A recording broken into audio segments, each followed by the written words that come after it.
Cédric, est-ce que si je dis que c'est le quart le plus déséquilibré, tu le prends mal? Pas du tout, pas du tout. C'est une Mais réalité? oui, oui, c'est une réalité. C'est parmi les 8 équipes, c'est la seule déjà qui n'a pas gagné la compétition.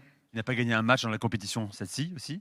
Voilà, même si Nasrin l'a dit tout à l'heure, il y a quand même des cas dans l'histoire qui montrent qu'il Portugal. voilà, il faut pas forcément gagner au premier tour pour aller loin. Donc Ni en huitième d'ailleurs. voilà, donc oui, non, mais c'est clair et net. Mais ça veut dire que si victoire il y a, elle sera d'autant plus belle. Et c'est un vrai exploit que doivent réaliser les Aigles du Mali pour passer demain, ça c'est évident. Comment ils peuvent poser problème au Lion de la Teranga? Bah déjà, il va pas falloir réitérer les mêmes prestations que face à la Tunisie et face aux Comores. Donc s'ils passent, c'est qu'ils auront fait beaucoup, beaucoup mieux. Euh, Il y a beaucoup de qualité au milieu de terrain, donc dans la possession, je pense qu'on peut poser des soucis, même si on n'a pas forcément beaucoup vu le jeu du Mali jusqu'à présent. Mais c'est un match pour se révéler. Il va falloir que Sinayoko réalise encore des miracles, mais qu'il soit mieux entouré. Donc peut-être que tactiquement, il va falloir lui mettre des joueurs un peu plus proches, des joueurs de débordement pour aller mettre du danger, pour contourner ce bloc sénégalais, parce qu'ils ont un axe central qui est incroyable. Je veux dire, la charnière ivoirienne, la charnière sénégalaise, c'est des modèles du genre, donc sans parler des gardiens.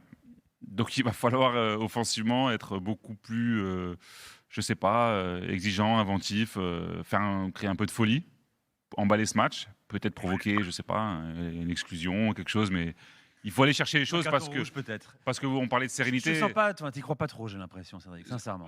Si, je sais que la tâche est dure, c'est un vrai exploit qu'il faut réaliser, mais je connais la qualité de ces joueurs-là. Ils l'ont pas forcément beaucoup montré, il faut être honnête, mais c'est demain ou jamais. Demain ou jamais. Alors, il y a eu une petite passe d'armes en conférence de presse aujourd'hui entre Tom Senfit, l'entraîneur belge, le sélectionneur belge du Mali, qui lui a dit ce sera la guerre ce match. Ce qui n'a pas plu à Pape Thiaw, qui lui dit attendez, moi je suis sénégalo-malien.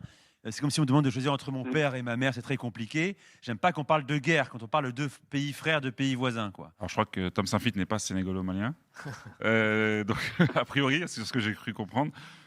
Non, mais Tom Saint-Fit, il faut qu'il trouve un discours pour transcender ces Tout à joueurs. fait, c'est ça. Et Sénégalais, ils sont sereins. Ils vont aller à la Coupe du Monde. Papio, on connaît sa manière d'être. C'est un vrai gentleman qui s'énerve pas beaucoup. J'ai eu la chance de passer une soirée avec lui il y a pas longtemps. Voilà, une personne extraordinaire qui Il est s'énerve truculent pas. le personnage quand même, ouais. Ouais, il a une vraie complexité, il a une vraie tranquillité. On voit même dans leur match, hein, même en qualif Coupe du Monde, ils étaient menés 2-0 face à la RDC. Ils sont venus très tranquillement en continuant à jouer leur football. Donc c'est pour ça qu'ils ne s'énervent pas. Je pense que du côté du Mali, on a la pression. Il faut créer l'exploit. Pour créer l'exploit, il faut aussi un discours en adéquation. Et je pense que Tom Saint-Fit, il essaye un petit peu de provoquer les choses. Ça va peut-être partir en cacahuète demain entre les bancs, on ne sait pas. Mais si ça peut nous profiter, tant mieux, hein. Marcel, tu voulais réagir, je crois.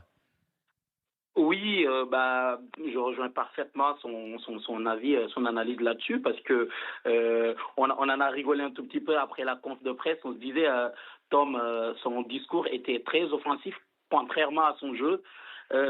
Et derrière, Pape Thiaw a voulu apaiser. Il n'a pas voulu rentrer dans ce jeu où il n'a pas voulu répondre à cette petite provocation ou même, on va dire, un discours pour motiver ses troupes.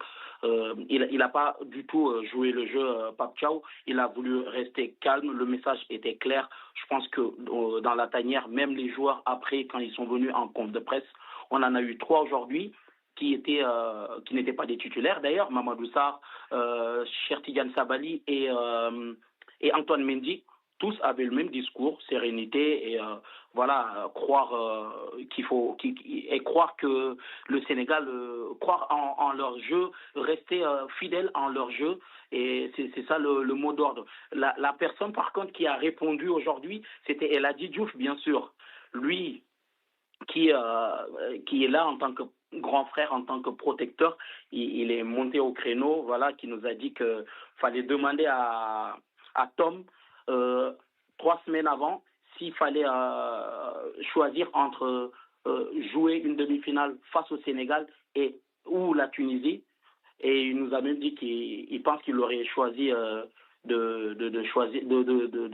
d'affronter la Tunisie. Donc El Hadjouf a répondu là où Pape Thiaw n'a pas voulu répondre.